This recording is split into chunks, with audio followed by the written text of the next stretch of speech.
আজকের ভিডিওর আলোচ্য বিষয় হলো গভীর অর্থাৎ প্রচণ্ড শীতকালের ব্রুডিং। অর্থাৎ গভীর শীত বা খুব কম শীত, খুব বেশি পরিমাণ যখন শীত পড়ে সেই সময় সহজে বা অল্প খরচে ব্রুডিং করব কিভাবে সেটা নিয়ে। তাই আমি এখন দেখাবো এইখানে যে সিস্টেমটা দেখছেন, এটা এখানে আমার ব্রুডিং হচ্ছে। তো ব্রুডিং পদ্ধতিটা কী বা কম খরচে ব্রুডিংটা কীভাবে করতে হয় সেই দিকটা আমি বোঝানোর চেষ্টা করব। তাই ভিডিওটি শেষ পর্যন্ত দেখতে থাকুন।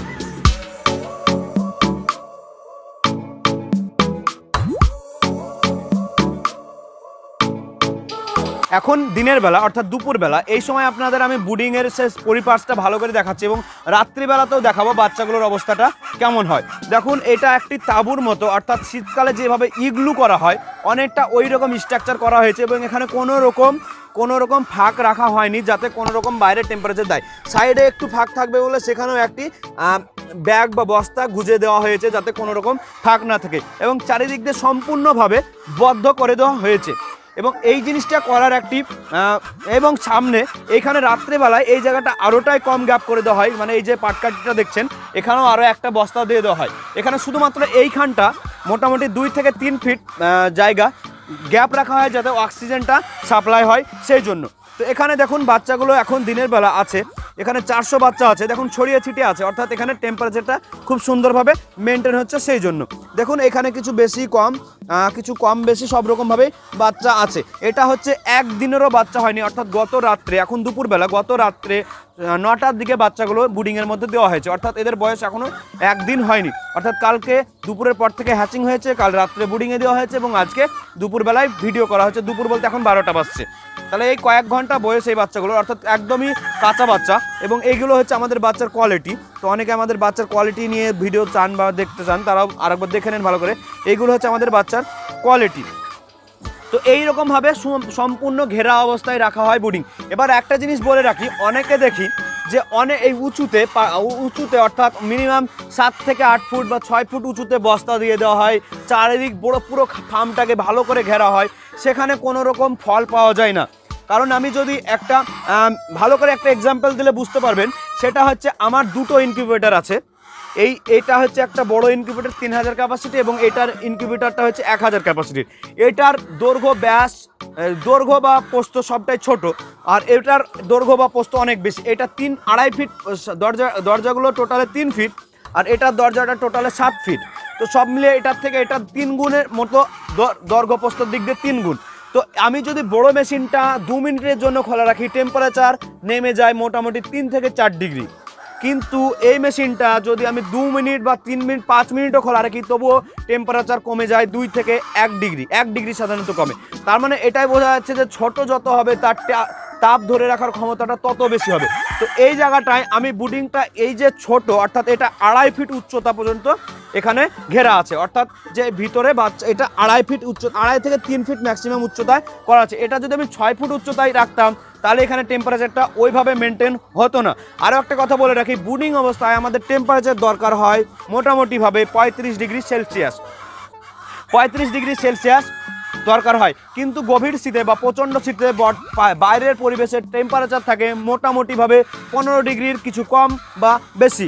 তো সেই 15 ডিগ্রি থেকে আমাকে 35 ডিগ্রি অর্থাৎ 20 ডিগ্রি টেম্পারেচার বাড়াতে হচ্ছে প্রাকৃতিক নিয়মে, সেই ইলেকট্রিক বাল্ব বা হিটারের মধ্য দিয়ে। তো সেই জন্য আমাকে ব্রুডিং ব্যবস্থায় খুব ছোট জায়গার মধ্যে করতে হবে। খুব ছোট বলতে যতটা বাচ্চা তার যে চিক গার্ডের যে পরিধি, অর্থাৎ ব্রুডিংয়ের যে পাটাতন বা মেঝে, সেটার পরিমাণ যেমন বাচ্চা তার সেই মতো রাখতে হবে, কিন্তু উচ্চতাটা কমিয়ে এবং অক্সিজেনের সাপ্লাই কম হলেও সমস্যা আছে। তো সেই দিক দিয়ে সব দিক দিয়ে পারফেক্ট একটি জায়গা তৈরি করতে হবে। তো এই দিক দিয়ে আমার ব্রুডিংয়ের যে সিস্টেমটা পারফেক্ট আছে আমি এই জন্য ধরে নিচ্ছি, কারণ হচ্ছে আমার ব্রুডিংয়ে ফাঁকা জায়গায় দেখেন বাইরের পরিবেশটা ফাঁকা, ওখানে শুধুমাত্র একটি পর্দা দেওয়া থাকে, আর কিছু থাকে না। এই সাইডে ফাঁকা থাকে চারিদিকে, এদিকেও ওই রকম পর্দা।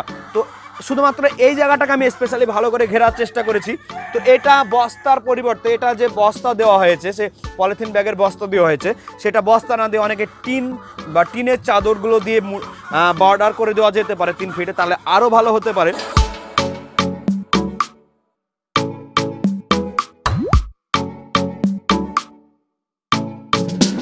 তো আমার ব্রুডিংটা পারফেক্ট ধরে নিচ্ছে এই জন্যই, কারণ কয়েকবার ব্রুডিং, অর্থাৎ আমার প্রতি সপ্তাহে ব্রুডিং হয় 3 দিন, কোনো বাচ্চার 3 দিন, কোনো বাচ্চা 2 দিন, আমি সাধারণত 2 দিন বা 3 দিন বুডিং করে বাচ্চা ডেলিভারি করি। তো সেই জন্য আমার মোর্টালিটি আসে খুব বেশি হলে 500 বাচ্চার মধ্যে কোনোবার একটা মরে, কোনোবার একটাও মারে না। তো সেই জন্য আমি বলতে পারি যেহেতু মোর্টালিটির হার 1% বা 0.25% আসে, তো সেই দিক দিয়ে বলতে পারি যে আমার বুডিংটি পারফেক্ট আছে। তো সেই জন্য এই রকম বুডিং সিস্টেম অনেকে মেনটেন করতে পারেন বা আমাদের সঙ্গে আমাদের বুডিং ব্যবস্থাটা ফার্মে এসে ভিজিট করে যেতে পারেন এবং আমি এগুলো দেখতে পারেন বা আমার সঙ্গে পরামর্শ করতে পারেন। এবং আরও একটা কথা বলে রাখি, সেটা হচ্ছে এটা হলো দিনের বুডিং ব্যবস্থা। দিনের বেলা আপনাদের বুডিংটা দেখালাম যাতে চারিপাশটা ভালো রকমভাবে দেখা যাচ্ছে। আমি আজকের ভিডিওটি 2টো ক্লিপ করব, এখন একটা দিনের বেলা একটা ক্লিপ নিচ্ছে এবং রাত্রিবেলায় আরও একটি ক্লিপ নিয়ে ভিডিওটি সম্পূর্ণ করব। তো ভিডিওটি শেষ পর্যন্ত দেখতে থাকবেন।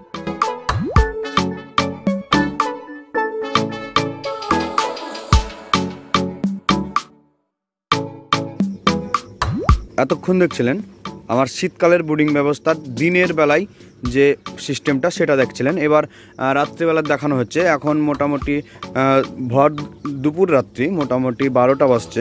তো এই সময় যে বাচ্চাগুলোর অবস্থা দেখেন, এই যে বুডিংয়ের তলে এখন বাচ্চাগুলো দেখেন কত সুন্দর খেলে বেড়াচ্ছে। এগুলো একদিন বয়সী কাদাকনাথের বাচ্চা আছে এখানে, বেশিরভাগ 2-1টা হয়তো সোনালি আছে, কিন্তু বেশিরভাগটাই কাদাকনাথ আছে। এইখানে বাচ্চাগুলো দেখেন ছোটো বেড়াচ্ছে বা খালি গাদা লেগে যায়নি, তার মানে বুঝতে হবে যে বুডিংয়ের টেম্পারেচার মোটামুটি ভালো রকম ঠিক আছে, যার জন্য বাচ্চাগুলো সুস্থ সবল আছে। এবং দেখেন ছড়িয়ে ছিটিয়ে আছে, কোথাও জড়ো হয়ে নেই, সব ছড়িয়ে ছিটিয়ে আছে। যদিও আমার এখানে বাচ্চার পরিমাণ একটু কম আছে, যার কারণে একটু আরও ভালো সুন্দর আছে, কারণ এখানে বুডিংটা অনেক বড়। এখানে 400-500 বাচ্চার বুডিং করে থাকি আমি, কিন্তু এখানে বর্তমানে কাদাকনাথের বাচ্চা 150 পিস মতো আছে এবং খুবই সুস্থ সবলভাবে আছে। এখানে 2টো 100 ওয়াটের বাল্ব দেওয়া আছে, 100 ওয়াটের বাল্ব, এই যে হুবারের নিচে 100 ওয়াটের বাল্ব দেওয়া আছে। এখানে 3টে পয়েন্ট করা আছে, কিন্তু 2টো বাল্ব দেওয়া আছে বর্তমানে। তো এইরকমভাবেই আমি বুডিং করে থাকি এবং চারিদিকটা পুরো ইগলুর মতো ঘেরা আছে। দেখুন চারিদিকটা পুরো ইগলুর মতো করে ঘেরা আছে এবং শুধুমাত্র এই জায়গাটা মাঝে যে অল্প জায়গাটা, এটা এর থেকে কম জায়গা করে দেওয়া হয়, কিন্তু এখন বাচ্চা কম আছে বলে অতটা চাপ হচ্ছে না, তাপমাত্রা মেনটেন হয়েছে। তো এই জায়গাটা শুধুমাত্র অক্সিজেন পয়েন্ট হিসাবে রাখা হয় ফাঁকা। তো এইভাবেই আমি শীতকালের বুডিং বর্তমানে করছি এবং যাতে আমার বুডিংয়ের বহুত সুবিধা পাচ্ছি এবং খুব অল্প ইলেকট্রিক খরচেই বা অন্য কোনো সিস্টেম ছাড়া আমার নর্মালি বুডিং হয়ে যাচ্ছে, অনেক সুবিধা হচ্ছে এবং বুডিংয়ে বাচ্চার কোয়ালিটিও খুব ভালো আসছে এবং মর্টালিটির হার একদম কম, মোটামুটি 1-2%-এর মধ্যেই 7-8 দিন বুডিং হয়ে যাচ্ছে। তাই আমি এই পদ্ধতিটি অবলম্বন করছি। এখানে একটা জিনিস মাথায় রাখতে হবে, সেটা হলো যে বুডিংয়ের জায়গাটা খুব কম করতে হবে, যথাসম্ভব প্রয়োজন মতো যতটা দরকার ততটাই রাখতে হবে এবং তার থেকে অতিরিক্ত দেওয়া যাবে না, তাহলে তাপমাত্রা মেনটেন করা যাবে না। এবং যে বোর্ডিংয়ের যে বদ্ধতা বজায় রাখতে হবে খুব অল্প জায়গার মধ্যে, যেমনভাবে হাইটটা খুব কমের মধ্যে রাখতে হবে। এই জায়গাটায় যেমন আমি মোটামুটিভাবে 2.5 থেকে 3 ফুট হাইটে যে ওপরের যে পর্দাগুলো দিয়ে রেখেছি, কিন্তু এটা যদি 5 ফুট বা 6 ফুট হতো তাহলে আমি এইভাবে তাপমাত্রা মেনটেন করতে পারতাম না এই অল্প সংখ্যক বাল্ব দিয়ে। যদি এটা এই সমস্ত পয়েন্টগুলো আমি রেখেছি বলে আমার বুডিং খুব অল্প খরচেই একদম খুব সহজেই সুন্দর বাচ্চার কোয়ালিটি আসছে এবং আপনারা ভালো করেই দেখতে পাচ্ছেন যে বাচ্চার কোয়ালিটি এবং কিভাবে বাচ্চাগুলো খেলে বেড়াচ্ছে বুডিংয়ের মধ্যে। দেখেন কত সুন্দর সুস্থ সবল বাচ্চা এখন খেলে বেড়াচ্ছে, কিন্তু মাঝরাত্রের পরে এরা সব পুরো ছুটে বেড়ায়। বাচ্চাগুলো সব একে একে আলাদাভাবে শুয়েছিল, কিন্তু আমার ভিডিও বানানোর কথা শুনে তারা এখন উঠে গিয়েছে এবং সে ছুটে বেড়াচ্ছে। তবে ছুটে বেড়ানো বা বাচ্চা চলাফেরা দেখেই বুঝতে পারছেন বাচ্চার বুডিংটা কত সুন্দর হচ্ছে। তো এইভাবে বুডিং করুন, আশা করি বুডিংয়ে কোনো রকম সমস্যা হবে না। আর যদি কারোর বুডিং নিয়ে কিছু সমস্যা থাকে তবে আমাকে ফোন করতে পারেন ডেসক্রিপশনে দেওয়া কন্ট্যাক্ট ডিটেলস থেকে। তো আশা করি কোনো ভালো রকম পরামর্শ দিতে পারবো। ভালো থাকুন, সুস্থ থাকুন, খামারকেও ভালো রাখুন, নিজেও ভালো থাকুন। ধন্যবাদ।